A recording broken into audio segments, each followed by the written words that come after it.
आज मैं आप लोगों को एक ऐसे इंसान के बारे में बताने जा रहा हूँ जो दुनिया का सबसे मोस्ट रेडियो एक्टिव इंसानों में से एक था। इस इंसान के अंदर इतना रेडिएशन आ गया था कि डॉक्टर ने भी कह दिया था कि इसका जिंदा रहना ही इम्पॉसिबल है।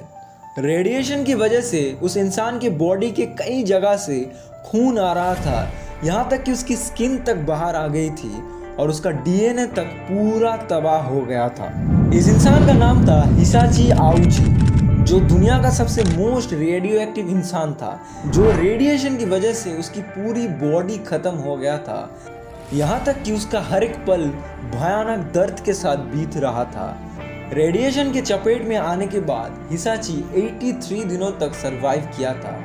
लेकिन हिसाची के साथ ऐसा क्यों हुआ था? आइए दोस्तों जानते हैं हिसाची आउची की सच्ची कहानी को, क्यों उसके साथ ये सब हुआ और वो कैसे रेडिएशन के चपेट में आए। आइए जानते हैं आज के इस वीडियो में। The University of Tokyo Hospital received a highly unusual patient, Hisashi Uchi. 褒められていたんだなと思います。 By extreme levels of radiation, Hisashi Ouchi found himself in one of the most catastrophic nuclear accidents. Malformed, mutated, and some cases Nuclear facility ended in unimaginable suffering and a prolonged 83-day battle for his survival.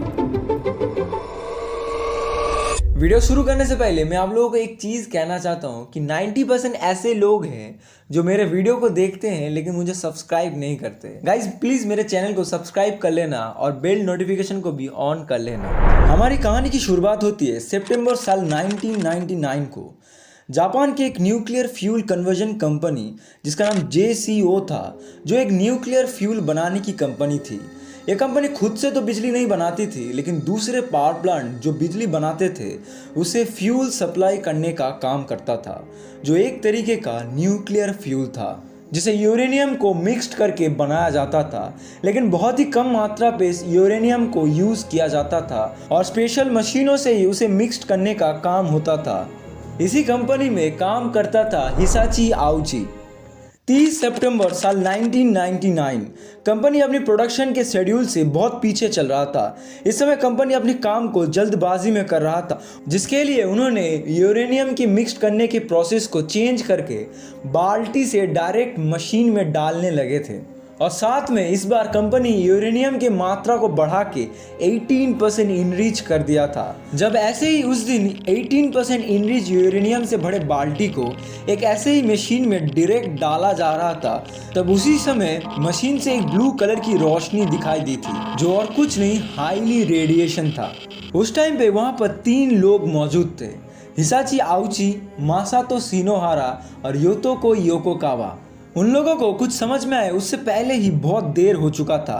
दरअसल radiation उनके पूरे शरीर में फैल चुका था, लेकिन उन्हें देखकर पूरा नॉर्मल लग रहा था। सिर्फ वो लोग बार बार बेहोश हो रहे थे, जिसके कारण उन्हें हॉस्पिटल में एडमिट किया गया। डॉक्टर ने जब उन लोगों को देखा तब उन्हें भी उसे नॉर्मल लग रहा था, लेकिन डॉक्टर ने जब उनके पूरे बॉडी को चेक किया, रिपोर्ट देखने के बाद वो लोग पूरा हैरान हो चुके थे।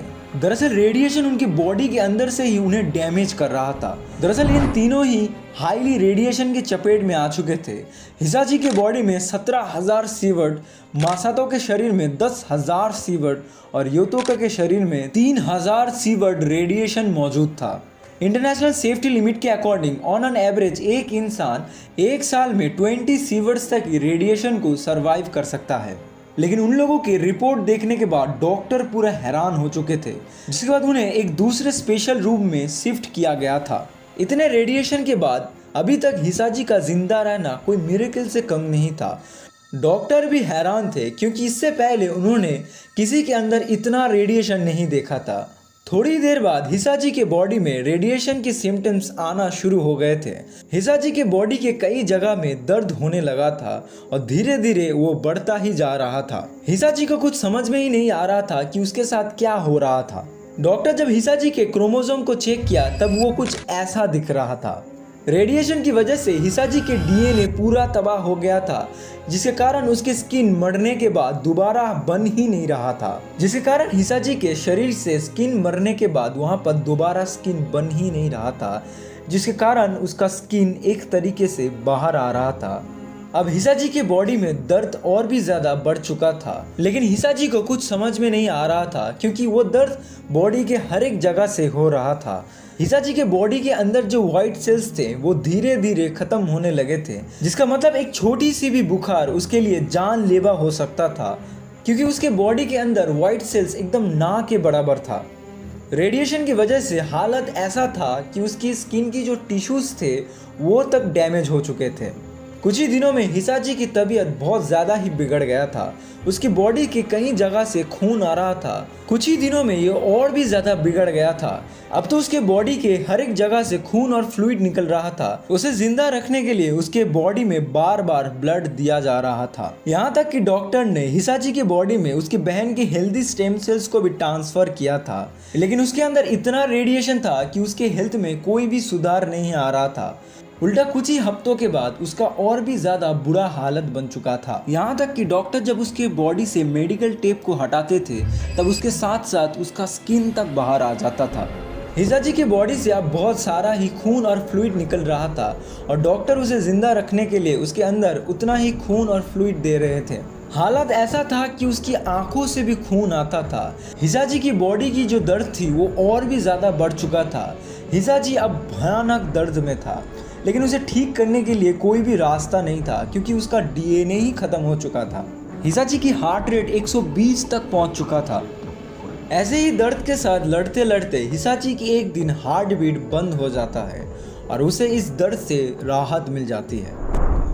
लेकिन इस बार डॉक्टर उसे फिर से जिंदा करने की कोशिश करते हैं, जिसके कारण उसे कई बार शॉक दिया जाता है और वो फिर से जिंदा हो जाते हैं। लेकिन इस बार उसकी हालत और भी ज्यादा हो गया था। उसको और भी ज्यादा दर्द होने लगे थे। उसको ऐसे हालत में देखने के बाद आखिरकार डॉक्टर ने उसके फैमिली से बात किया। डॉक्टर ने कहा कि अगर उसकी दिल की धड़कन रुकी तब उसे दोबारा जिंदा नहीं किया जाएगा क्योंकि उसकी बॉडी पूरा अंदर से खत्म हो गया था। डॉक्टर को भी लगने लगा था कि इसकी मौत ही इसके लिए शांति है। जिसके बाद 83 दिनों तक लड़ने के बाद हिसाची को मौत की शांति मिलती है। 21 दिसंबर साल 1999 को 83 दिनों तक सरवाइव करने के बाद हिसाची की मौत हो जाती है। लेकिन उनके जो को-वर्कर्स थे उनकी मौत कुछ दिन बाद होते हैं। जैसे मासातो शिनोहारा की मौत 27 अप्रैल साल 2000 को होता है, एक्सीडेंट के लगभग 7 महीने बाद। लेकिन योतो योकोकावा एक्चुअली इस एक्सीडेंट को सरवाइव कर लेते हैं और छोटे मोटे रेडिएशन सिकनेस को सफ़र करके एक्सीडेंट के लगभग 3 महीने बाद उनको हॉस्पिटल से भी डिस्चार्ज दे दिया गया था। मतलब उन तीनों में से सिर्फ एक लौते थे जो जिंदा बच गए थे। और वीडियो पसंद आया तो चैनल को ज़रूर से सब्सक्राइब कर लेना। अगर आप लोगों को ये वीडियो पसंद आया है तो आप लोग इस वीडियो को देख सकते हो। बहुत बहुत धन्यवाद।